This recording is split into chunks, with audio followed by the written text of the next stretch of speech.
Hey there. So it seems that the news are coming in from Ukraine has been slowing down a little bit today. So it's a good time to talk about what's happening, what happened, and talk about the aftermath. I'm basically making this video not to make 100 different community posts. So let's just relax and have a good chat. I guess we start with the northern part of Kharkiv and we go all over the front line. So, northern part and Kharkiv Oblast, we know that it was held by two major points of supplies because we know that the Russian style, the way that they're fighting the war, is very much dependent on how much supplies they can get. And their supplies from the territory of Russia, they need to get by the railways because their fleet of trucks is not really the pristine condition and has been significantly damaged. We saw this during the campaign start at Kiev.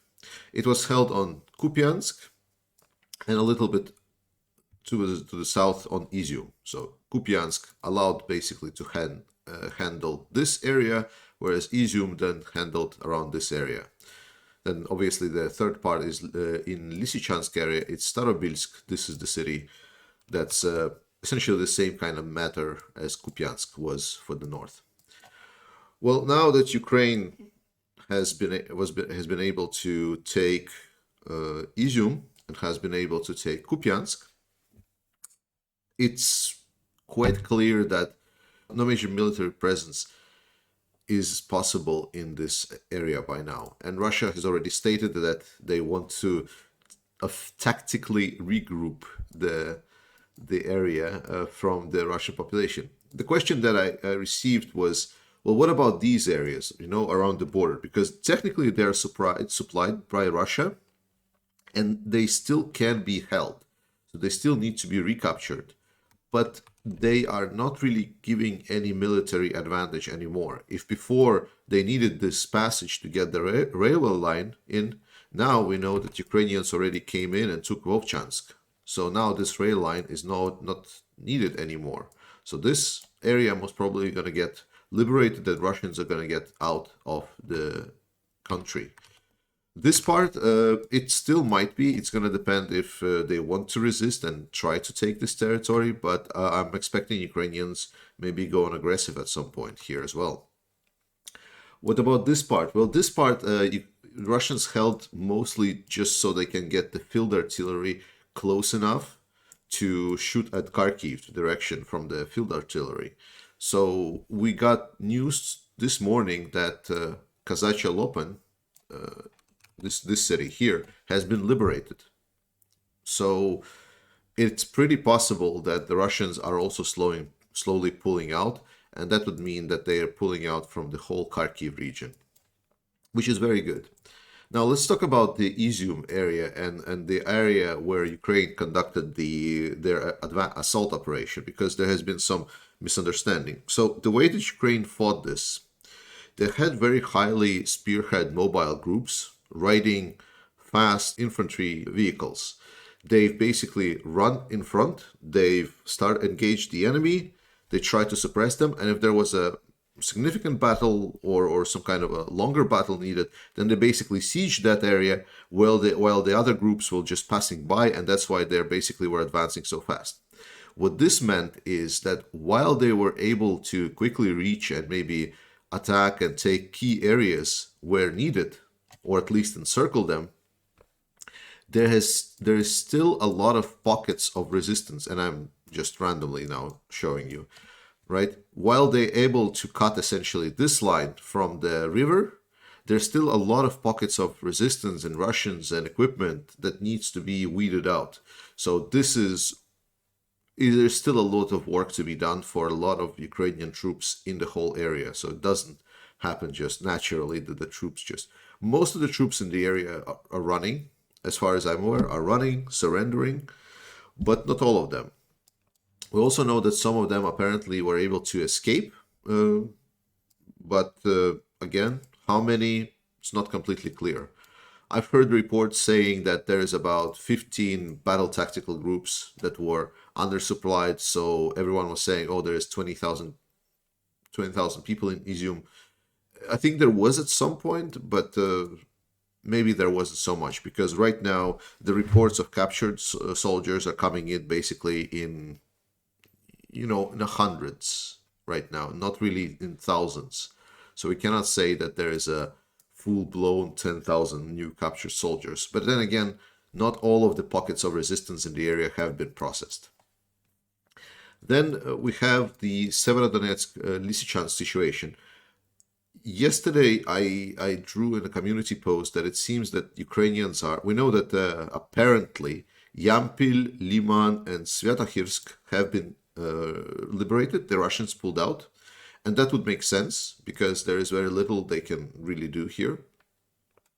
And I also heard some rumors about Kremnina, but I am not going to state those rumors. So for now, I'm just going to state with what I more or less am certain about. And I'm going to say that these three cities are liberated, but the other ones, not so much. There has been rumors, there has been sharing of video of apparently Ukrainian convoy riding towards Severodonetsk and Lysychansk. But that video has been contested because there is inconsistencies in what it is. Then there was another video that appeared, but after a couple of hours, it was discovered that it was actually quite an old video because it didn't make sense. So there has not been, by this point, at least I have not seen it, that's important, that there has been a confirmation that Ukrainian troops are indeed in Lysychansk and Severodonetsk. Now let's talk about Luhansk Oblast, because this is something where Ukraine can advance, because in Luhansk Oblast there is also not a lot of defense lines. It's a very similar situation that they had in Izium, and here the city that they need to be looking out for is Starobilsk. So we might as well see Ukrainians just consolidate a little bit and then maybe push to Svatove, take over Kupiansk, and then maybe push like this, and then get to Starobilsk. That is a clear possibility. But this is just explaining to you that there is a target. There has not been really right now any news. It seems that Ukraine is consolidating the taken territory rather than advancing. Taking like people said that maybe Ukraine is going to take just Luhansk or Donetsk next. And the problem here is this line. If you can see this basically the old demarcation line, the thick red one, where two areas meet. That's the line that was built over the 8 years as the war between the Russian-controlled separatists from Ukraine were fighting against the Ukrainian armed forces. And that line is quite heavily fortified. There is a lot of resistance that can be put up here. So I would not expect an easy ride towards Luhansk, especially after what happened in Kharkiv. I'm expecting maybe some of these areas will be prepared for potential conflict. So that's basically the issue of and expectations that we should temper of taking Luhansk too much. There has been some news that Ukrainians are accumulating around Vuhledar, and especially also that there has been some settlement that was taken around Hulaypole. I forgot the name of the settlement, but it was somewhere in this area. So maybe something is gathering up in the southern direction, but who knows? What Ukraine command has shown us is that they're aware that things require some of the silence, so they are very good at tricking us. They're very good at making us look the other way while hiding their actual combat prowess. I'm just saying what I know. Now, Kherson. So in Kherson, obviously, I'm trying to be a little bit more